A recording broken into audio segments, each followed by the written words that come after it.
Good morning, everybody. I'm just doing the equivalent of watching people stream into the room. We'll be starting in a few minutes. People are still arriving.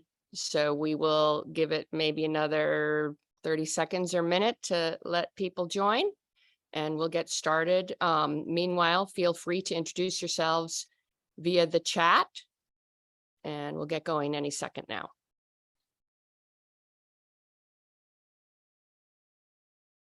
All right, I think we have, people are still arriving, but I think we have a lot of folks here and we have a lot to cover in a short period of time, so I will get going. Good morning.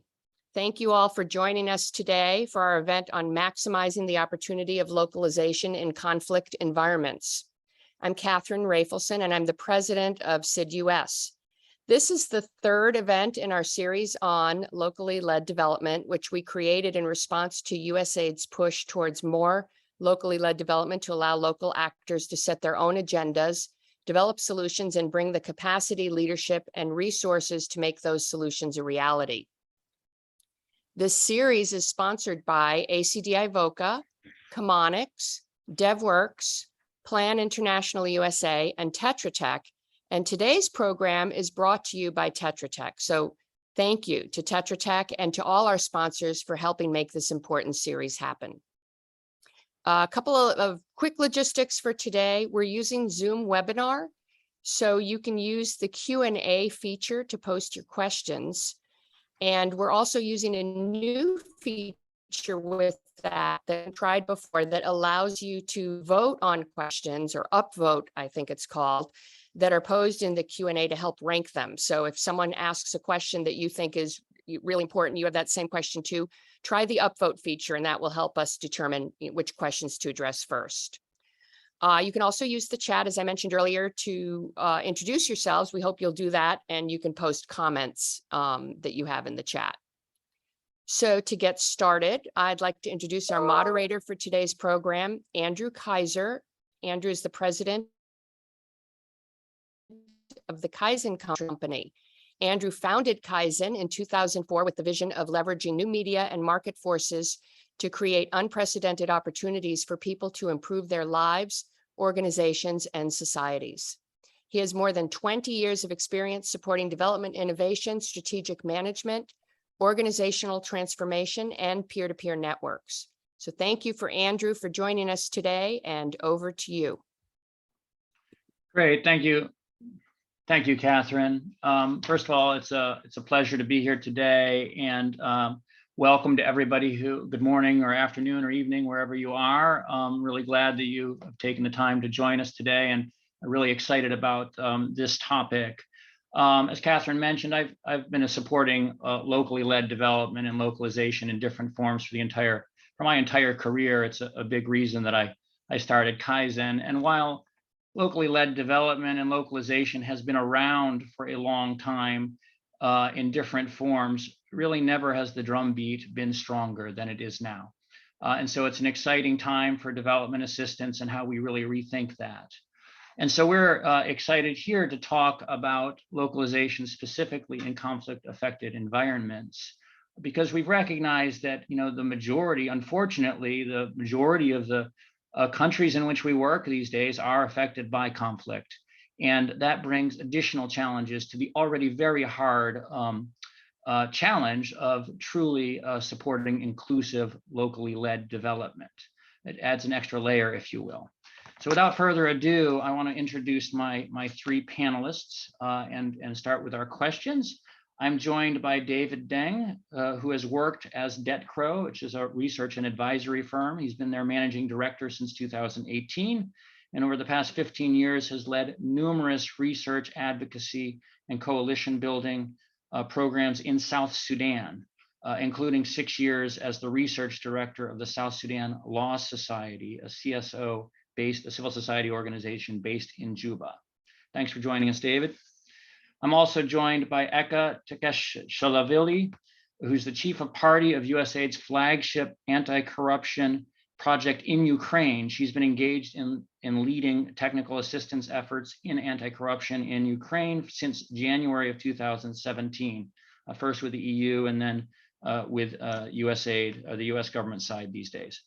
Prior to that, ECHA was a leading actor for transformational reforms in her home country of Georgia as the Minister of Justice, Prosecutor General, and the Chairwoman of the National Security Council of Georgia.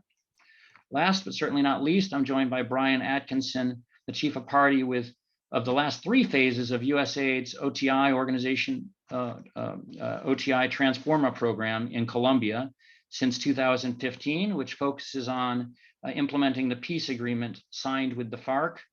He leads a talented team of Colombians who implement rapid response initiatives driven by government and local community stakeholders and their priorities in the regions most impacted by 5 decades of armed conflict. Brian's over 20 years of experience with innovative peace building and conflict-sensitive programming in the LAC region primarily and beyond. Without further ado, I want to jump into our first question, and this question is open to all panelists. We're going to ask all panelists to answer this question, and then for each of the subsequent, the following 3 questions, we'll ask one panelist to lead, and then for the others to comment. So the first question is, if you could each define localization through a conflict lens. How is it different in conflict-affected settings? What are the challenges, and what are the opportunities? David, if you could lead us off. Sure, thanks so much. Pleasure to be here. I think as Andrew and Catherine mentioned, this idea of localization comes from a recognition that aid is very top-heavy and centralized, upwardly accountable to donors and not so much downwardly accountable to participants. And that if people are more involved in decision-making around aid, that it can improve the way aid is provided. So it's a relatively simple concept. And I think this kind of dynamic that localization is addressing becomes even more pronounced in conflict settings where sort of local livelihoods have been upended. Things need to be done immediately or lives will be lost. And so this kind of trade-off between efficiency of aid, which saves more lives potentially in the short term, and local empowerment, which is critical to localization, which may take more time, but potentially saves more lives in the longer term. I think this tension between those two is particularly pronounced in conflict settings. And then when you have conflicts which become pronounced, it again adds to the complexity. Humanitarian interventions, of course, make most sense in very short time frames.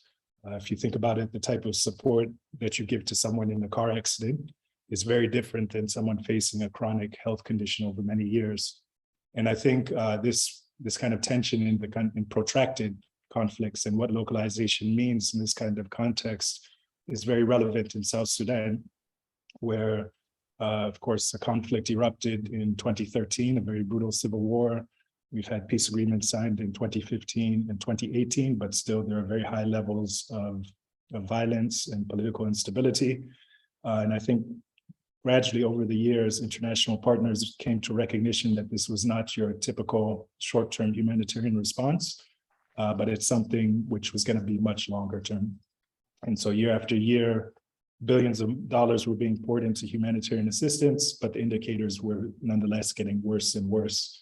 And eventually the case was made that if we invest more into local capacities to anticipate, mitigate, respond to shocks, including conflict and other shocks, that this would give a longer term kind of strategy to the intervention in South Sudan and longer term objectives that are otherwise lacking in terms of the sort of short term humanitarian response.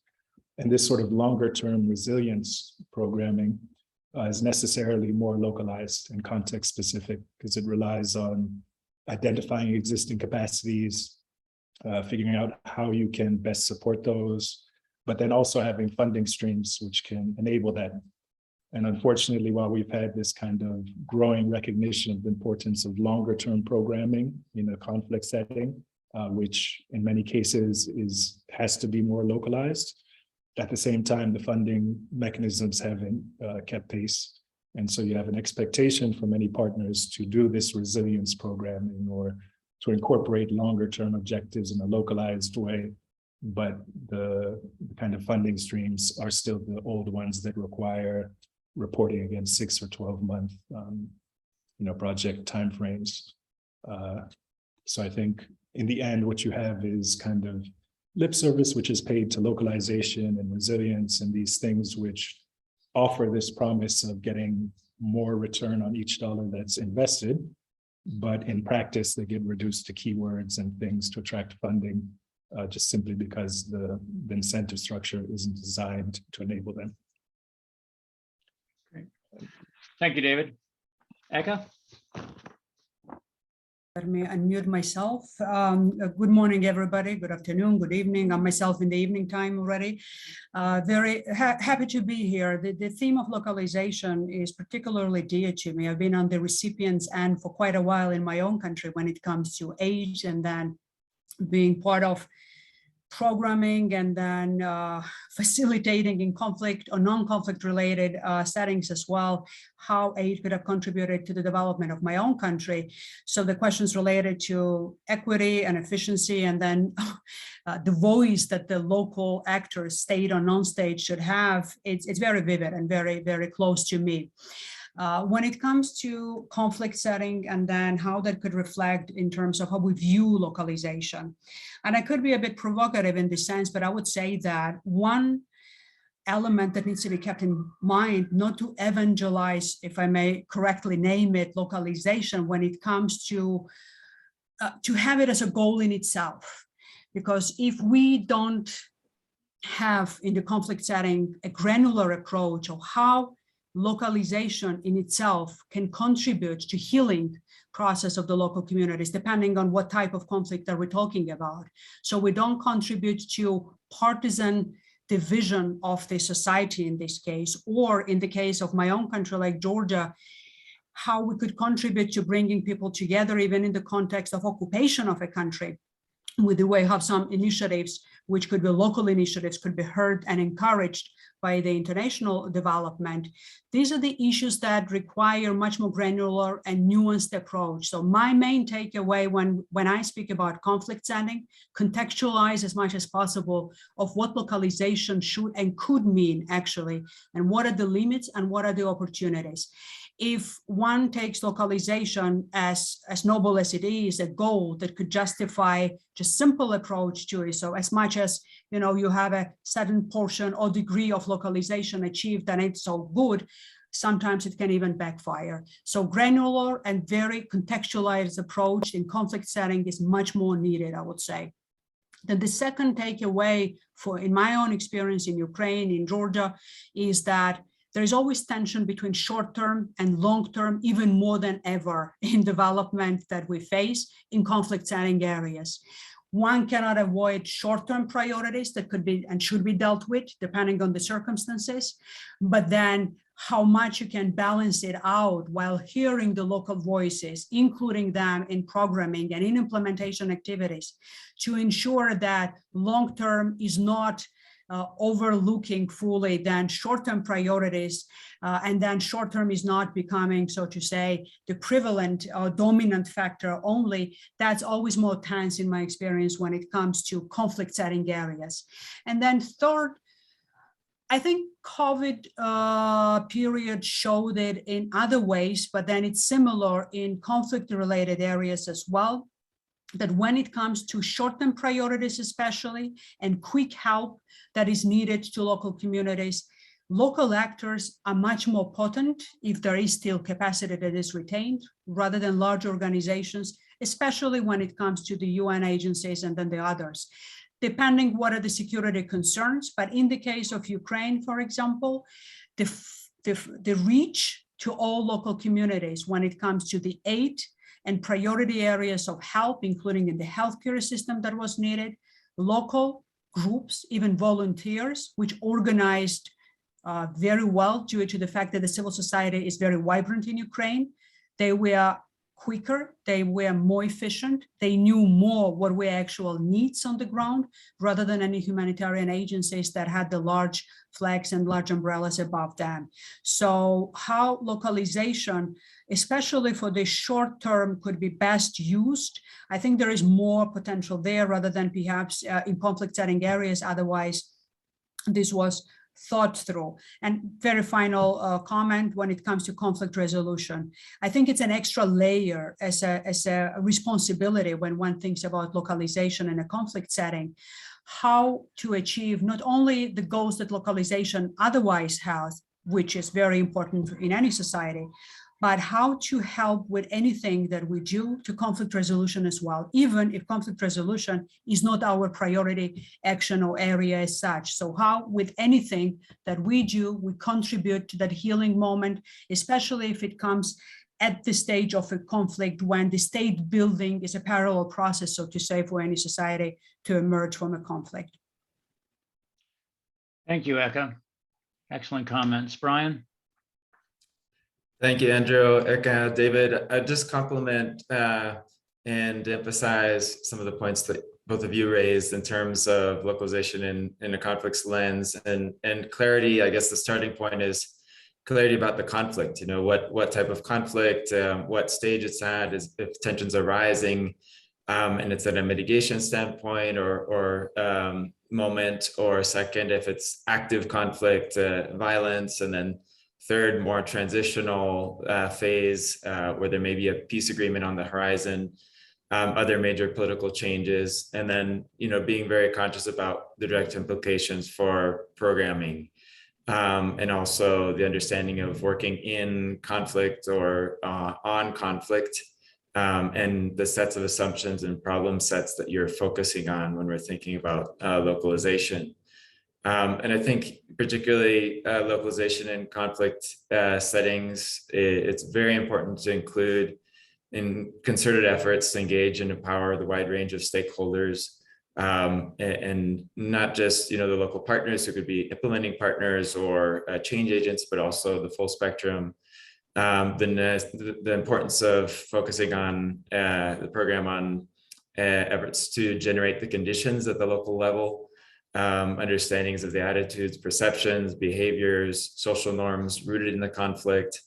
And then from my own experience with peace building and transitional programming, I think it's very important to focus on the sequencing and entry of activities at the local level, especially where, you know, some of the sensitivities around the conflict and security are quite complicated. You know, building trust, those relationships, participation, collaboration with the program, and then between the key local and regional stakeholders is absolutely critical, the soft side of programming. And then also including this, as Eka mentioned, this real-time kind of conflict and context analysis that allows for flexible programming.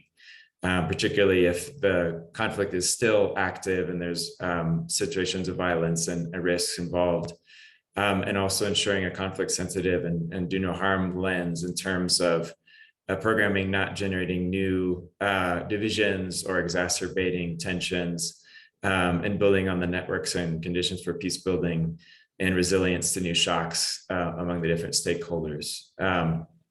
I think in the example of Colombia and the transition since the signing of the peace agreement, that entry process, very intentional from the community level, and helping communities with USAID and USG programs and others to help bridge the gap between communities and government and those other institutional stakeholders for longer term sustainability and transition.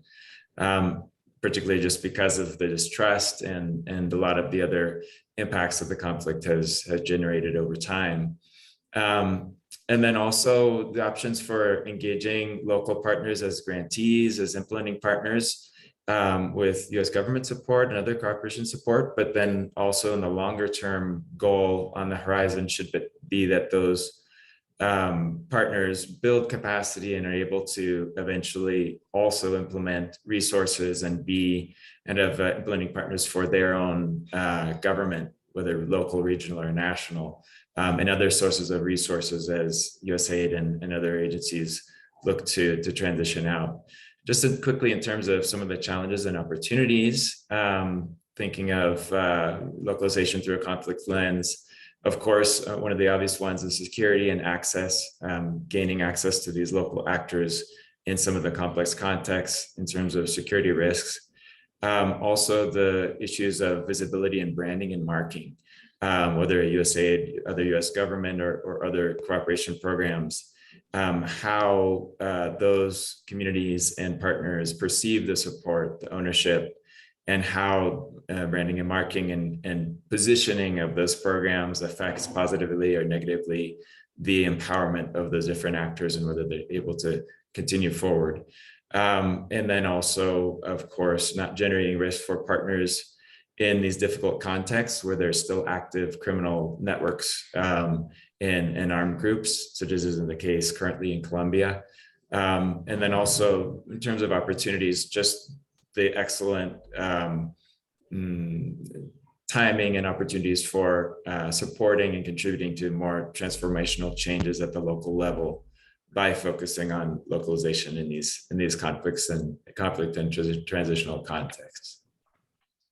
Thank you, Brian. We are already running a little bit behind on time, so I'm going to try to speed things up. I will say on this initial question, one thing that really struck me is when we talk about development, and one of the first principles I think we all learn is do no harm. And here, what I'm hearing is extend that when you're talking about localization in conflict-affected environments to also include healing as an aspect of that. Go beyond that. Obviously, we don't want to go beyond do no harm, but that's priority number one. But also make sure that you enact and work on localization in a way that has a healing effect. And as part of that, it's so critical to be inclusive of the various local voices. And if you're not, obviously those who are included are more likely to support whatever solutions emerge. And so if you're not overly, excessively inclusive, if you will, it can create greater fragmentation. So with that, I thank you all for those great responses. I'm going to move to our second question, which is directed initially to Brian here. The US government has strategic interests in the countries in which we work. How are those interests different in countries that are conflict affected? And how does that affect program strategy and activities? And how does that trickle down to the local level, especially in terms of localization? Brian, if you can lead us off and try to keep it to a few minutes if possible. Thanks, I'll do my best. And that's a challenging set of questions there.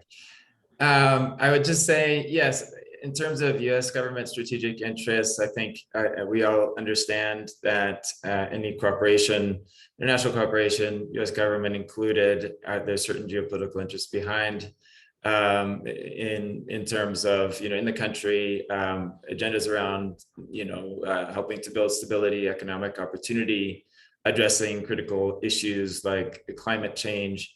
And I think how US government interests are different in these conflict-affected countries. I think at the get-go, there's a genuine interest in helping those countries overcome conflict, violence, build democracy, rights, security, peace, and prosperity. I think we've heard that in many different levels. But I think there's also the secondary kind of prerogatives around interest in preventing spillover effects if there are critical situations within particular countries.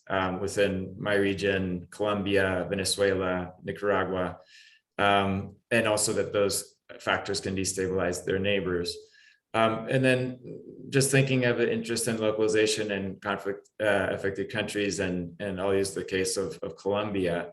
I think there's, of course, a definite interest in helping the country move forward after these 5 decades of armed conflict and the recent elections. And I think there's a lot of interest in terms of aligning US government strategic interests with the government of Colombia's interests, as well as the local stakeholder priorities through kind of a localization approach.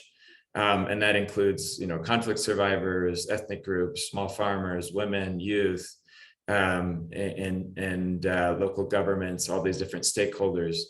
And I think just in terms of US government strategic interests in these conflict-affected countries and the impacts on strategy and activities, I think first and foremost, it's important before diving down to the program and activity level to understand how US government interests link to the assumptions about how the wider US government strategy links to the region, and then at a mission level as well, the country development cooperation strategy and how that particular portfolio of programs focuses on those priorities. Ideally, that those be aligned with between government, U.S. government interests, the host country, in this case, Colombia, and also stakeholder priorities. And then how those translate into the specific sector programming in the country.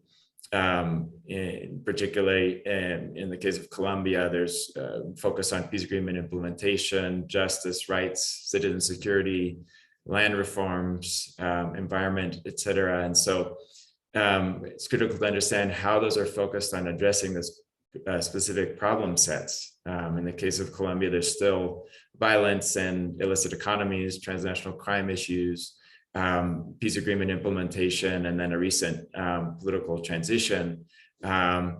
And then also it's important to understand how U.S. government strategic interests dictate the kind of program mechanisms that are operating in the country, whether, as David was mentioning in the beginning, humanitarian response, or if there's flexible rapid response, transitional programming, OTI-like mechanisms, or is there's a mix of longer term development mechanisms that tend to be more rigid and sector focused. And just in my experience with Colombia Transforma and these 3 phases since 2015, supporting peace agreement implementation with the FARC, we've seen the importance of maintaining levels of flexibility in the real-time conflict and context analysis, ensuring kind of direct program implementation, engaging those local stakeholders and change agents. And just quickly in terms of how those interests, U.S. government interests trickle down at the local level and how those are taken into account in terms of localization. I think, there's a big push in terms of building local capacity and ownership, empowering those local partners, ensuring more cost-effective programming, and even building the capacity of community action boards or municipal governments, civil society organizations to be U.S. government and also national government partners during this whole process. And so I think a big part of that too has to do with targeting, getting into the regions and communities where institutional presence is the weakest. That definitely brings with it many challenges. As I mentioned earlier, also the branding and marketing aspects and being mindful within the USAID programs, how we are putting our partners in the front, in the driver's seat, and how they're perceived by their host communities. And then also how we're handing over and sustaining change, being able to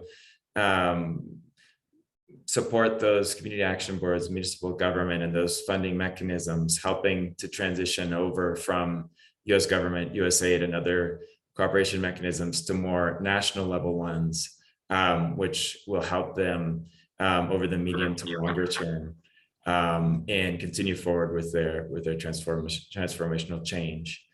So I think there's quite a few points of reflection about how USAID and US government programs are implemented, and what localization means, that it's not a catchphrase, but that it's something that's really part and parcel to the design of the programs, and not just at a program level, but at a mission and development plan level across the mission and in the country over time. Thank you, Brian. David and Eka, any quick comments on that? I could go ahead, David, if that's all right. Just to add maybe a few points more specific to the Ukrainian example. Here we definitely can say that the strategic interest of the US government has evolved over the course of the few decades dramatically when it comes to the engagement, and particularly after the Revolution of Dignity. And here, I think it's a good illustration of an example when we have different types of conflicts, even not even the stages of the conflict that we're talking when we speak about Ukraine. Right from the very beginning, it was an international conflict after the seizure of Crimea and then attempted annexation of Crimea by Russia. But still, it was viewed by many as somewhat of a hybrid conflict only at the time, and it was a different way of treating it as that type of the conflict rather than obviously the type of the conflict that we are dealing with now is a large-scale invasion by a major country against a country that has a 45 million population as Ukraine has. But even with that in mind, at the early stages in aftermath of Russia's annexation of Crimea and then continued protracted conflict in two regions of Ukraine, you had the devolution of the presence of the US for many reasons. And then the strategic goal of the US was very specific in this particular setting, to ensure that resilience of Ukraine would have maintained in many ways the liberal rules-based international order as a trust in that order, because what Russia started to do even then was dismantling trust even more than it did previously with the war in my own country and then other actions as well, to put that perception that international law when it comes to territorial integrity and sovereignty of the countries wouldn't matter. And with that in mind, it was an elevated interest, obviously, of the US government in that particular setting of the conflict. So resources and expectations were very high from the very beginning. But as we've seen evolution of the delivery from the side of Ukraine as well when it comes to the reforms, but at the same time, aggravation of the conflict from the Russian side, expectations started to be even higher and higher. So what it means for us when we speak about localization of efforts, it means that time is shrinked in so many ways in which you have to deliver, because everything is looked at as a window of opportunity, which can close very shortly, either because of internal vested interest or because of Russian action, military or undermining actions through the hybrid warfare actions that Russia had previously. So localization has even more meaning and gravitas, so to say, when it comes to strengthening local actors as soon as possible, so that the local agencies, the state agencies that are the newly emerging agencies or transforming agencies through the reform process, gain the capacity, then gain the resilience as soon as possible, because that momentum, you understand, can be very short-lived. So you need to do as much as possible in a shorter period of time so that country can resist, be resilient, and then confront country as big as Russia is with the resources as Russia has. Strategic corruption was always a factor in Ukraine when we speak about not only in anti-corruption field, but in any sectors for the development aid that one can name, energy, agriculture, you just name it, which meant that this undermining factor that Russian engagement through strategic corruption and kleptocracy that it had within Ukraine had to be fought with more vigorously. And you can only do that by creating that cluster through strengthening the local actors that could withstand that organically and authentically. And I think the biggest testament right now of at least partial, not to be overly ambitious in this case, for what US government achieved in this direction by helping Ukrainian partners to do the job primarily, is that against all the odds, in the context of large-scale military invasion from Russia, Ukraine functions as a country full-fledged. None of its actors collapsed. Its financial system is working, its state institutions are fully at place, and its society as consolidated as ever, or even as never, I would say. It's an unprecedented level of consolidation. And that urgency, I would say, of pushing localization, strengthening local actors, and providing that resilience as soon as possible, even in the short term, by creating confidence in themselves. I mean, it contributed, I would say, significantly to that, so that Ukraine could actually act in the way that Ukraine acts now. Thank you very much, Eka. That's great. The criticality of maintaining resilient local systems as a means to reinforce stability, which clearly is in most cases a U.S. government strategic interest, and obviously very important. I'd never thought of it that way. And well put. David, thoughts on that? Sure. Yeah, I think much of what's been said also resonates with the South Sudanese experience, where kind of shifting international interests, US interests, provide a really kind of unstable environment for programming. In our context, you had the US playing a really critical role in the recent past in terms of one of the key international partners that brokered the end of the Sudanese civil war from 1983 to 2005, sort of 22-year war that over time led to the independence of South Sudan in 2011. And throughout that time period, they're the real sort of number one closest partner to the new government, channeled large amounts of money into kind of state building programs.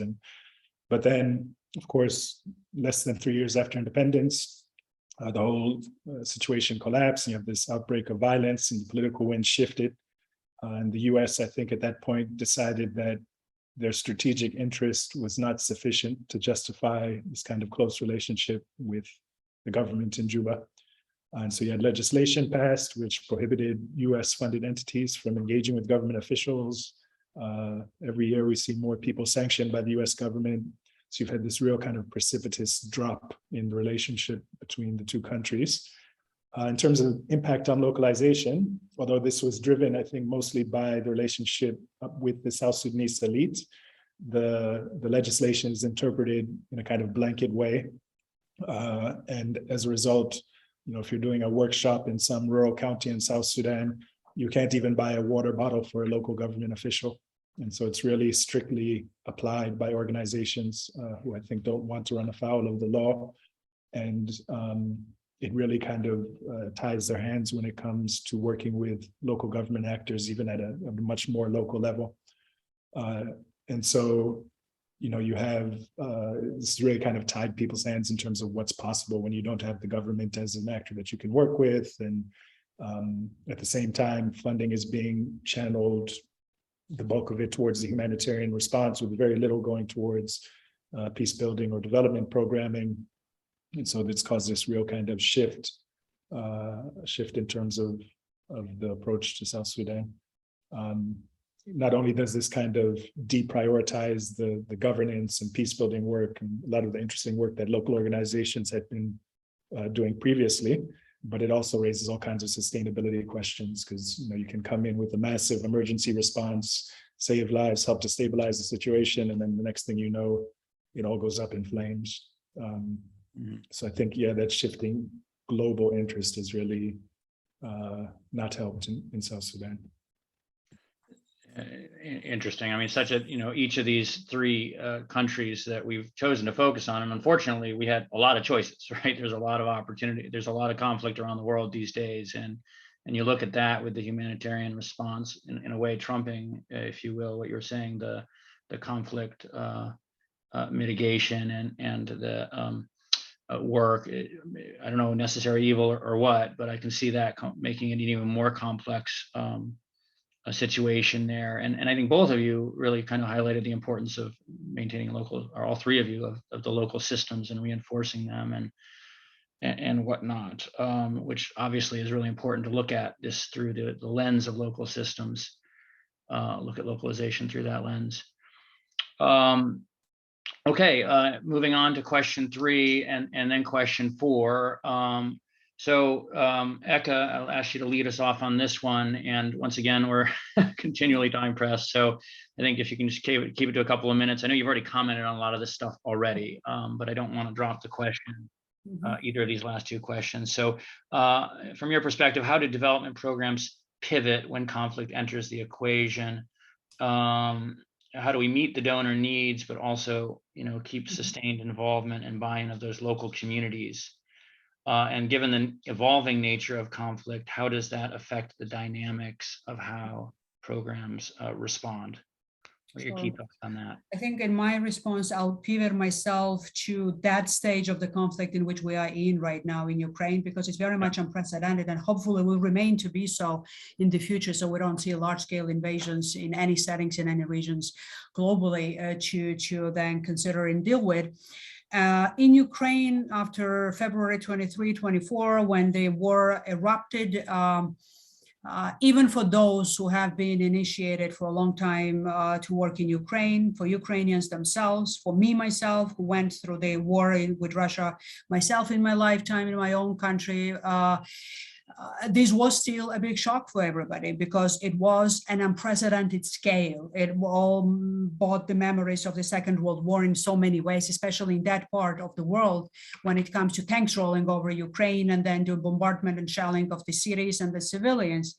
So what you do as the number one priority in that situation, and it includes your own team members that are at the time locally, because while experts, we have been evacuated ahead of the time per instructions from the US Department, all our team members were in Ukraine and remain, most of them now in Ukraine and working from on the ground. So it's the security. So whatever could be done at the time, even though we are not security providers, but then how we can ensure that those who need capacities to make themselves more secure and be at the same time continue to be active as proactive part of their communities and civil society organizations or state bodies, that is number one priority at the time. So agile and flexible pivot is key at that level. And in 21st century, when we speak about, especially about a country as Ukraine, which is digitalized predominantly in so many ways with public services, then how to secure even the data that is profoundly important for functionality of the state institutions, but for transparency and anti-corruption work now and in the future as well. So that we've had parallel streams of activities at the time, uploading all the registries and public data with the institutions that we worked with and then needed help to the cloud system together with our partners. And then so that to cover as much as possible right away in quickest way possible to help some of the state institutions to establish temporary hubs in more secure parts of the country, especially in the Western Ukraine, so that they could have had the new centers from which they could operate while they have been dispersed and out of Ukraine when Ukraine has been under the siege at the time. And the same with the civil society organizations. We've had partners who have lost everything. I mean, their offices were burned down by bombs and then shelling of their premises. They had no equipment with them. So in addition for them to be able to be out from those locations, to equip them with the new equipment so that they could continue and then work. But then when it comes to the work, sometimes I hear that there was this impression that all of either substance-based work or anti-corruption went into the background because everything became war effort related. And then there was this concern whether or not it would have had a comeback. But in the initial phase of the conflict, that's all right, because there is a meaningful way of contributing to the common effort by everybody. And I think it was a great example for all anti-corruption civil society organizations to vividly showcase that anti-corruption organizations are not in a bubble. They are not in a cluster. It's not only anti-corruption that they care. They care about anti-corruption because they care about how their civil societies evolve and in which kind of societies they live, and they see an underpinning value of that. So what we did, we fully listened to what they said, what they wanted to do at the time as a meaningful work. And no shock for anybody, it was all related with documenting at the time the damage to civilian objects, human stories that have emerged throughout the war, advocating on behalf of Ukraine about the needs of Ukraine, and being engaged in humanitarian action, even by delivering through their networks of civil society immediate help. So we've been fortunate really with how USAID and Mission particularly as well on the ground have responded with tremendous flexibility to that. We have had no problems whatsoever in terms of arguing what that pivot should have been. It has been 24-hour work on their side, 24-hour work from our side to ensure that that pivot would have enabled sustainability or existence, security of so many of our partners, of digital data, but them being actively contributing to as much as they would and could at the time to the common effort. And many of them went to fight the war as soldiers as well, but many contributed to the common efforts in this way. And then you see the transition, even in the case of the conflict as it is in Ukraine, which hopefully will not be transitioned to a protracted long-term conflict in any ways, but we see a difference in terms of armed tactical situation in different parts of Ukraine compared to the beginning of February. And it's a different momentum for the country now to already think, apart from the security domain and realm, how they will have to rebuild the country so that they bounce back. So when the conflict is over, they can build back what has been dramatically destroyed now by Russian aggression. And in this case, there is already that incredible momentum and internal authentic vision and commitment to think about how planning for rebuilding reconstruction needs to be already thought through, developed. And for some initially, when I was talking, even in DC, I visited a few months ago, some thought that it was too early. So how Ukraine thinks about that? I mean, it's an active war going on.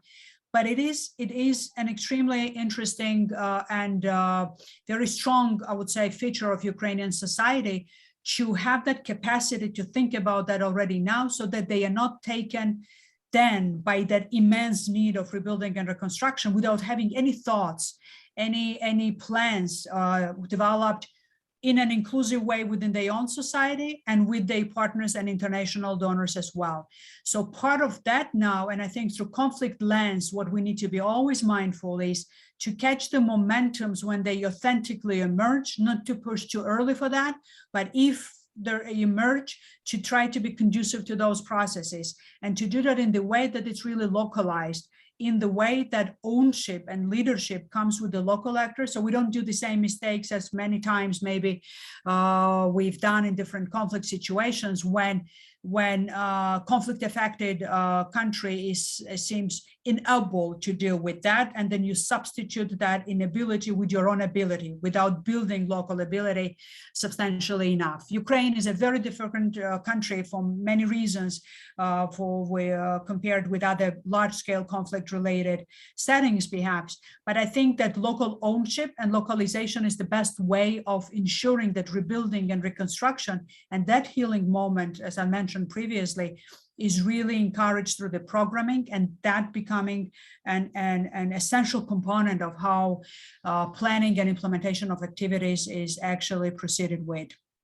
And then finally, I said initially as well, not to evangelize perhaps localization. I might have done partially that myself through my talk, but we do have tension, as I mentioned, with short-term and long-term as well. So there are moments when the human resource is scarce, or the expertise is scarce. And then in that sense, solutions need to be developed quicker. So mixed with external resource and local resource, even with embedding of local experts into the local institutions. And by that semi-localizing that provision of counseling and then expertise from outside could be needed and should be provided efficiently as well, because that is an unavoidable factor in some circumstances, obviously, as well. Thank you, Eka. Excellent comments. I'm going to go ahead and skip to the fourth question and final question. And David, I throw a little bit of a twist at you here. I'm going to combine it somewhat with the first one of the comments, the questions we've got in the chat, just so we have time for those. But the next question is, what is the role that local partners, including civil society organizations, play in conflict-affected environments? And looking forward, how can we leverage locally led development to increase sustainability of our donor activities? Eka just touched on that somewhat in her comments. And then also kind of integrating into that, a comment from Emma Edwards on a question here about how can we in particular capture the needs and inputs and participation of underserved populations, which are sometimes represented well by civil society, sometimes not. In any case, I'll leave it to you, David, to kick us off there. Great, thanks. Yeah, I think, one of the key points I wanted to make about how to approach civil society is I notice a tendency for people to kind of take very extreme positions on how they view civil society, or to kind of narrowly approach the topic with trying to reduce it to a single thing, whereas the truth, I think, is much more in the gray area. And a lot of these kind of characterizations of civil society, they carry a grain of truth, but they don't represent the entirety of it. And a major one, which I think arises in the South Sudanese context, is to question the relationship that civil society actors have with their constituencies. And I think this is very relevant, of course, to this discussion on localization, in that if civil societies don't have that legitimate representation with a constituency, then they're just individuals representing their position, and they don't have that kind of legitimacy that comes with representing a broader group. And I think in the South Sudanese context, I mean, the history of civil society really shapes the way this discussion takes place, because civil society is very much a product of the international intervention. And until recently, CSOs were basically synonymous with humanitarian organizations, and they existed to deliver humanitarian assistance, and there was not this kind of history of organized trade unions and professional associations and kind of diverse civil sector that one might have in a more developed context. And so you had organizations which, as the aid sector is, are highly centralized and upwardly accountable to their donors. And there definitely is that strand of civil society. But at the same time, I think people often say that and totally turn a blind eye to much of the important work that civil society actors are doing at a local level, whether it's kind of governance, rule of law, peace building, the human rights sector. There's a lot of interesting work on human rights documentation, working with survivor groups to help amplify their voice in kind of discussions on the way forward. And I think often a lot of that work is not given the attention that it deserves. But then also I think it's how we understand civil society ourselves. And often I think development actors tend to want to work with familiar types of entities, and you want the organizations that have those systems that you're familiar with and that you think help to promote accountability. And as a result, there are many other types of initiatives that are not supported. So for example, there's an incident I came across in a place called Bor last year, which is towards the center of South Sudan. And the area has been being hit by historic floods year on end for the past few years. And while it took the international response actually several years before they started to realize that this was going to be a regular occurrence, and they needed to begin developing plans for how to help people affected by the flooding. At a very local level, communities were able to respond immediately, and youth groups, community leaders, they mobilized and organized themselves into different units that would come and put up sandbags and sort of help people deal with the immediate impact of the flooding. And there's an incident narrated to me where an international organization wanted to provide some support to these community initiatives that were doing such important kind of frontline work. But they were told by the government that the money had to go through the official government response. And so they were prohibited from doing so. And I just thought that gave a kind of interesting glimpse into how diverse actually that civil society sector is if we kind of soften our definitions a bit. Yeah, maybe I'll stop there because I see we don't have much time left. Thank you, David. I know that in several countries we've worked, in conflict affected countries we've worked, we see that the government often puts restrictions on what donors can and cannot do with civil society. CSOs that receive over X percentage of their funding from donors can't do advocacy, or this is emerging in more and more countries. And obviously we're wanting to create stronger bonds and ties between civil society and government and the social fabric as a whole in these settings, to reinforce that resilience that Eka was talking about, and Brian as well. So tough to do. Okay, I want one more question and then we'll wrap up. This question is, I think, a very important one, very interesting one. It's so what are some of the salient, from Francis, I'm not sure, just as Francis, what are some of the salient best practices for monitoring implementation progress in conflict areas, particularly with, of course, the lens of localization? Who'd like to weigh in on that? The importance of monitoring, evaluation, and learning. I'm happy to jump in with a few ideas and pass it off to my fellow panelists. I think monitoring, evaluation, and learning in conflict context, I think we touched on kind of the first aspect in terms of real-time context analysis, and how those feedback loops are kind of fed into the activity implementation itself, the program implementation. Of course, myself speaking from the viewpoint of working on an OTI program, which is a very flexible mechanism versus other more traditional programs, but finding ways constantly to in terms of monitoring and evaluation, not just be focusing on those set program indicators at the product and results levels, input, output, et cetera, but also be capturing unexpected results, capturing community perceptions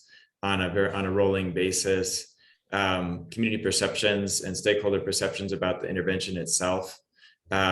We could be fully meeting our targets and implementing an excellent program based on the on the eyes of Washington and the mission, but in terms of the communities themselves, what are their perceptions about it? Are we empowering them? Are we building their legitimacy, local institutional credibility, and really supporting them in that transition? So I think those types of malpractices, again, capturing perceptions on a rolling basis, on an informal basis, also in terms of the implementation itself, finding ways to make strategy and activity adjustments on a rolling basis as you go, because those need to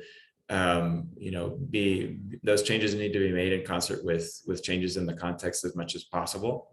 Also, I think especially as implementing partners, we need to feel empowered to go back to USAID and the US government and say, this is what's happening in the context. We really need to reconsider and maybe modify some components of the program in order to ensure that we're being effective and responding and focusing on the localization aspect. And then also, I think having external periodic, I guess, kind of, for lack of a better term, quick and dirty evaluation and capturing external views of the intervention itself, in terms of not just the results in the program, but also the learning, the types of models that are being developed.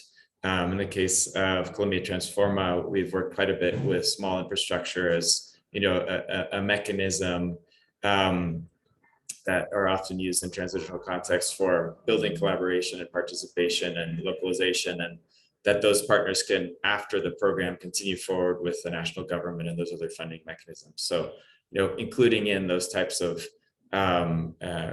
cost-effective solutions and kind of right-sizing monitoring, evaluation, and learning, and keeping it light enough that it's able to keep step with the fast-paced program and the context.